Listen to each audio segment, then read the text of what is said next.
So some people on the anti-Israel side, on the progressive side, are having a very hard time explaining to people why it is that they can't really speak out against the Iranian regime, why they haven't done it, why they haven't shown so much anger and hatred towards Ayatollah Khomeini in the same way they do towards, I don't know, Israel.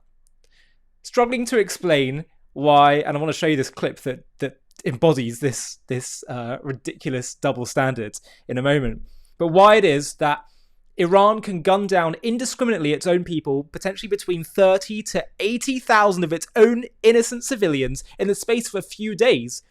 And when that same amount of people die in Gaza over 2 years, when it could be around, maybe even around half of those are Hamas fighters and the rest are collateral that you have in every single war. And it's the most surgically precise ratio that we've seen potentially of any Western army in recent decades fighting in urban warfare. So understanding why there's silence on Iran, but when Israel, this probably even often a lot of these were before Israel even lifted a finger against Hamas, and it was just after what Hamas did, and yet they protest Israel's evil brutality and why anything that Hamas do, no matter how evil, can be justified. So they are tying themselves in knots, in circles, trying to explain this. And I wanted to share this with you because this was a video from Hummus Shorty, who is a anti-Israel activist. She says in her bio, let's just get it up, that she is an anti-Zionist account. And this just came up. And genuinely, I mean, I often have to wonder whether this person actually was just trolling. But let's just see what she says, because it is... I mean, maybe she is. Maybe this is just a troll. I don't know. Let's do some more research into it, because this is just utterly absurd and ridiculous. But then again, I have to wonder, why would someone implicate themselves like this if they were genuinely on the pro-Israel side? Have a watch. I turn my account a little too political because I have like 20,000 people asking me to talk about what's happening in Iran. So this is my take. To be honest, guys, I'm very conflicted because I'm all for freedom and I'm all for basic human rights. I want the people in Iran to get what they need. I do not agree with the Islamic regime whatsoever. But you have to keep in mind that the timeline for this is all very suspicious. You have the US and Israel looking at Iran like this for quite some time now, like hungry little vultures, waiting for the perfect time to execute their little plan.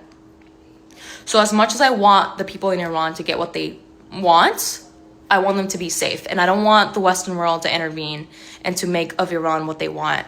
So all I'm saying is that you have to be careful and you have to be very strategic, because we've seen it happen with many countries time and time again. Divide and conquer. Divide and conquer. Don't forget that.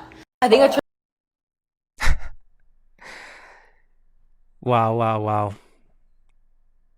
Sometimes there are no words. But not in this case. I have some words. First of all, Hummus Shorty, you said, I'm all for the people, but Israel and America have their eyes like that. So, one second, you care about the people.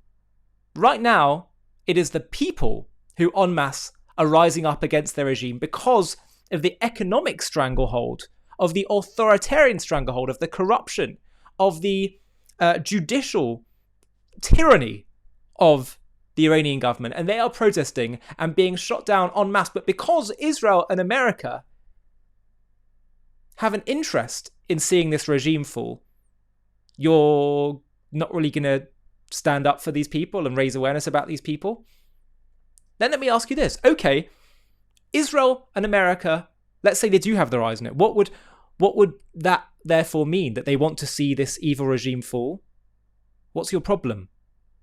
If you acknowledge that you care about the people of Iran, that you hate the regime, and there are people that are watching this, that are seeing, oh, this could be an opportunity for the regime to fall, where's your problem?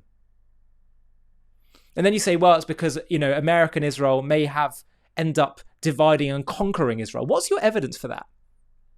Even if we, let's say, take Iraq, did America create an empire there and create a new American state in Iraq? Everyone knows that what's going to happen is is that there's a groundswell of support in America and Israel and among the people of Iran to create a free and democratic, open Iran. So where exactly is the great concern? Do you genuinely believe they're going to create an American outpost that is as oppressive to its people as Khomeini? Let's indulge your narrative for a second and say that America and Israel are going to create basically a puppet state, a vassal state for America and Israel. Are you telling me, I don't believe that, but are you telling me that that's going to make life worse for the Iranians than it is right now? You want to tell that to me with a straight face? And if not, why are you so against that? And why does that lead you to basically give such a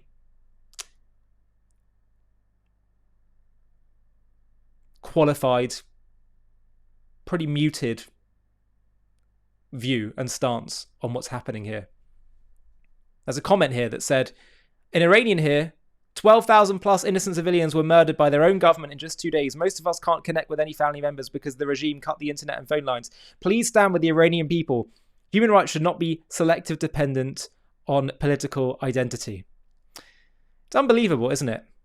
The reason why they can't stand up, my friends, is not because of genuine concern for human rights. It's because it ruins their narrative. Ruins the narrative that the West are the baddies and the Islamic states and countries are just oppressed by the West. That's why it's so hard for them. And the sooner we can just state that plainly, the better.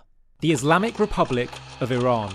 For over 4 decades, its leaders have stood defiantly, their voices thundering through Tehran's streets, chanting death to Israel and waging a relentless war on the West. But what fuels this fierce, unyielding hatred? Is it politics? A grab for regional power? Or something even more profound? A theology that casts Israel and the West as cosmic enemies in a divine battle for the end of days. In this JTV Plus documentary, we embark on a journey to unravel the apocalyptic beliefs at the core of Iran's revolution. We'll uncover the sacred Shia doctrines that prophesy a world reborn through chaos, where a hidden redeemer, the Mahdi, will rise to vanquish evil, with Israel and America as the ultimate foes. We'll dive deep into the mystical visions of a global Islamic order, where martyrdom and jihad pave the path to divine victory. We'll explore how these ancient beliefs shape Iran's every move, from its fiery rhetoric to its deadly proxy wars. From the revolutionary sermons of Ayatollah Khomeini, who ignited a nation, to the shadow wars of spies, cyber attacks, and missiles that have pushed the region to the brink.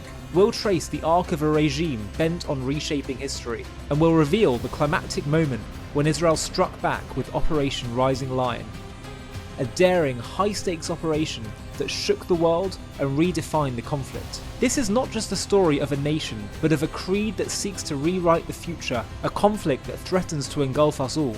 Join us as we expose the hidden truths behind what Iran sees as its sacred mission, its unrelenting rage, and the battle for our world's destiny. To watch this JTV Plus documentary and access much more premium content, click on the link in the video description.